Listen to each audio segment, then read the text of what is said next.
இந்த video marshal ஆர்ட்ஸை பற்றி ஒரு வீடியோ. மார்ஷல் ஆர்ட்ஸ் அப்படின்ற அந்த ஒரு டாபிக்னா அது ஒரு பெரிய சாப்டர். நம்ம பேசணுன்னா நம்ம பேசிக்கிட்டே இருக்கலாம்.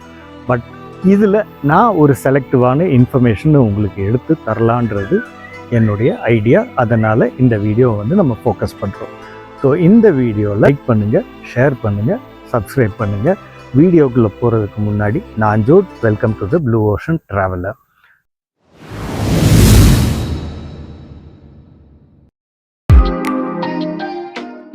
இப்போது மார்ஷல் ஆர்ட்ஸ்னால் நம்ம கான்செப்ட் வந்து எப்படின்னா, படத்தில் என்ன காட்டுறாங்க அப்படின்றத வச்சுட்டு தான் மார்ஷல் ஆர்ட்ஸ்னால் இப்படி இருக்கும் அப்படி இருக்கும் அப்படின்னு நம்மளாக மைண்டுக்குள்ளே சில விஷயங்களை வந்து போட்டுக்கிறோம். பட் அது உண்மையா அப்படின்ற ஒரு கேள்வி வருது இல்லையா? அந்த பாயிண்ட்டுக்கு நம்ம வர்றப்போ அது டெஃபினட்டாக உண்மையே கிடையாது. மார்ஷல் ஆர்ட்ஸ் வந்து ஒரு ஸ்போர்ட் கிடையாது. இன்ஸ்டாவில் நம்ம பார்க்கக்கூடிய ஒரு ரீலும் கிடையாது. அது ஒரு மூவி ஸ்டண்ட்டும் கிடையாது. மார்ஷல் ஆர்ட்ஸ் வந்து கிரியேட் ஆனதுக்கு மெயினான விஷயம் வந்து என்ன அப்படின்னா, அந்த காலகட்டங்களில் தற்காப்புக்கு வந்து நிறைய விஷயங்கள் தேவைப்பட்டுச்சு. ஏன் அப்படின்னா, நம்மளை நாமே பாதுகாத்துக்கிறதுக்கு மெயினான ஒரு கலை தேவைப்பட்டது. அந்த கலையைத்தான் வந்து மார்ஷல் ஆர்ட்ஸாக வந்து இவங்க கொண்டு வந்திருக்காங்க. ஸோ இந்த மார்ஷல் ஆர்ட்ஸ் வந்து தற்காப்பு கலைன்றது மட்டும் இல்லாமல் போருக்கும் வந்து நாளடைவில் வந்து அதை யூஸ் பண்ண ஆரம்பிச்சிட்டாங்க. ஸோ மார்ஷல் ஆர்ட்ஸில் இருக்கக்கூடிய அந்த விஷயங்களை வந்து போரில் யூஸ் பண்ணுறப்போ அந்த போருடைய தன்மை வந்து நாளடைவில் வந்து மாறி இருக்கு.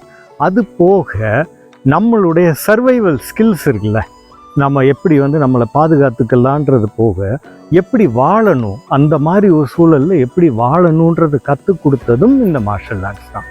இதுக்குத்தான் மார்ஷல் ஆர்ட்ஸை வந்து ஒரு கலைன்னு தான் சொல்கிறோமே தவிர அது ஸ்போர்ட்டும் கிடையாது. நான் முன்னாடி சொன்ன மாதிரி இன்ஸ்டா ரீலும் கிடையாது, ஒரு சினிமா ஸ்டண்ட்டும் கிடையாது.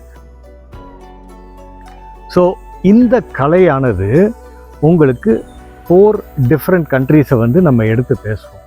அதில் மெயினாக ஃபஸ்ட்டு நம்பர் 1 வந்து ஜப்பான் வருது.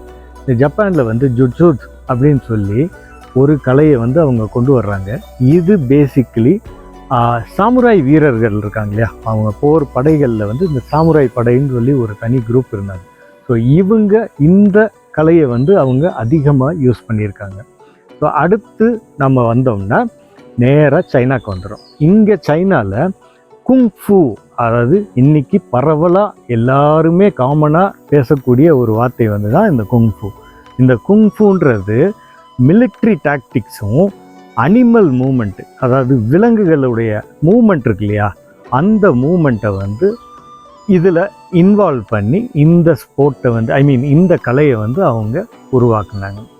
ஸோ இந்தியா வந்து என்ன, அப்போ இந்தியாவுக்கு மட்டும் எதுவுமே இல்லையா? கிடையவே கிடையாது. இந்தியாவுக்கு ஒரு மெயினான ஸ்போர்ட்டு. இந்தியாவில் வந்து கலரி அப்படின்னு நம்ம சொல்கிறோம் இல்லையா, இந்த கலரி வந்து எப்படி யூஸ் பண்ணுறாங்க அப்படின்னா, பாலு, அது போக நம்ம ஈட்டி அண்ட் வெறும் கையில் வந்து அவங்க சண்டை போட்டிருக்காங்க. ஸோ இது இந்தியாவுடைய தற்காப்பு கலையாக வந்து இருந்திருக்கு. அப்போது நம்ம அடுத்து வந்து ஐரோப்பாவுக்கு போயிடுறோம். இங்கே வந்து ரெண்டு கேட்டகரியில் வருது. ஒன்று வந்து அவங்க போர் வாளையும் வச்சுருந்துருக்காங்க, இன்னொன்று வந்து ரெஸ்லிங் அப்படின்னு நம்ம சொல்கிறோம் இல்லையா, மல்யுத்தம். இந்த இதை வந்து அவங்க யூஸ் பண்ணி அவங்க தற்காப்புக்கு வந்து வச்சுருக்காங்க. பட் நம்ம இந்த பாயிண்ட்டுக்கு போகிறப்போ ஒரு கட்டத்தில் வந்து இது வந்து எவால்வ் ஆகி நம்மளுடைய டே டு டே லைஃபுக்கு வந்து உள்ளே வந்து கொண்டு வர்றாங்க. எப்படி வருது அப்படின்னா, வார்லேருந்து அந்த டாக்டிக்ஸை வந்து எடுத்துட்டு நம்மளுடைய பேசிக், அதாவது டெய்லி நடைமுறையில் நம்மளுடைய தற்காப்புக்கு மினிமம் மூமெண்ட்ஸை வந்து யூஸ் பண்ணுற அளவுக்கு வந்து அதை கொண்டு வர்றாங்க. அதுவே திரும்ப எவால்வ் ஆகி சில லீத்தல் டெக்னிக்ஸ், அதாவது நம்ம மரண அடின்னு சொல்லுவாங்களே, ஒரு அடி அடித்து அந்த மரண அடின்னு வாங்க. ஸோ அந்த மாதிரி டெக்னிக்ஸை வந்து கொஞ்சம் அப்படியே ஃபில்டர் பண்ணி கூல் டவுன் பண்ணி அதை அப்படியே டோன் டவுன் பண்ணிவிட்டு திரும்ப வந்து ஸ்போர்ட்ஸ்லேயும் காம்படிஷன்லேயும், அதாவது இதர போட்டிகள்லேயும் வந்து அவங்க கொண்டு வர ஆரம்பிச்சிட்டாங்க. ஸோ இது அடுத்த டைமென்ஷனுக்கு வந்து அதை கொண்டு போகுது. ஃபைனலாக வந்து தேர்டு இது வந்து என்ன அப்படின்னா, ப்ராக்டிக்கல் ரீசன்ஸ் இருந்துச்சு இல்லையா, அந்த ப்ராக்டிக்கலை வந்து எடுத்து இவங்க ஸ்பிரிச்சுவலுக்கு கன்வெர்ட் பண்ணுறாங்க. இப்போ நீங்கள் வந்து இந்த ஷாலின் டெம்பிள் இந்த மாதிரி எல்லாம் நிறைய டீட்டெயில்ஸ்லாம் படித்தவங்க உங்களுக்கு தெரியும். எப்படி இந்த மாங்க்ஸ் வந்து இந்த இதை வந்து தற்காப்பு கலையை வந்து அவங்களுடைய டே டு டே யூஸில் வந்து கொண்டு வந்தாங்க அப்படின்றத நீங்கள் பார்த்துருப்பீங்க. ஸோ இதுதான் அந்த ஸ்பிரிச்சுவல், அதாவது துறவம், மதம், அதன் அடிப்படையில் வந்து இவங்க வந்து உள்ளே கொண்டு வந்திருக்காங்க. இது மெயினாக வந்து ஏஷியாவில் தான் வந்து ரொம்ப ப்ரிடாமினண்ட்டாக வந்து இருந்திருக்கு. அதுவே வந்து உங்களுக்கு கொஞ்சம் கொஞ்சமாக மாறி மாறி எவால்வ் ஆகி இன்னைக்கு நம்ம பார்த்துக்கிட்டு இருக்கிற ஒரு ஸ்போர்ட்டாக வந்து சில இடங்களில் வந்து நடந்துக்கிட்டு இருக்கு. ஸோ இது மெயின். பட் மார்ஷல் ஆர்ட்ஸ் உண்மையிலே இதுக்குத்தான் உருவாச்சா அப்படின்ற ஒரு கொஸ்டினுக்கான பதில் என்ன அப்படின்னா, கிடையவே கிடையாது. ஹியூமன்ஸை வந்து 3 கேட்டகரிஸில் வந்து பிரிக்கிறாங்க. ஒன்று வந்து பேசிக் ஹியூமன் வந்து வயலண்ட் பர்சன் அப்படின்றாங்க. அப்போது நம்மள்கிட்ட ஆல்ரெடி அந்த ஹண்டிங் இது வந்து நம்ம பிளட்டில் கலந்துருக்கு, நம்ம ஜீனில் வந்து அது இருக்குது. ஏன்னா நம்ம எவல்யூஷன் அப்படி இருக்குது.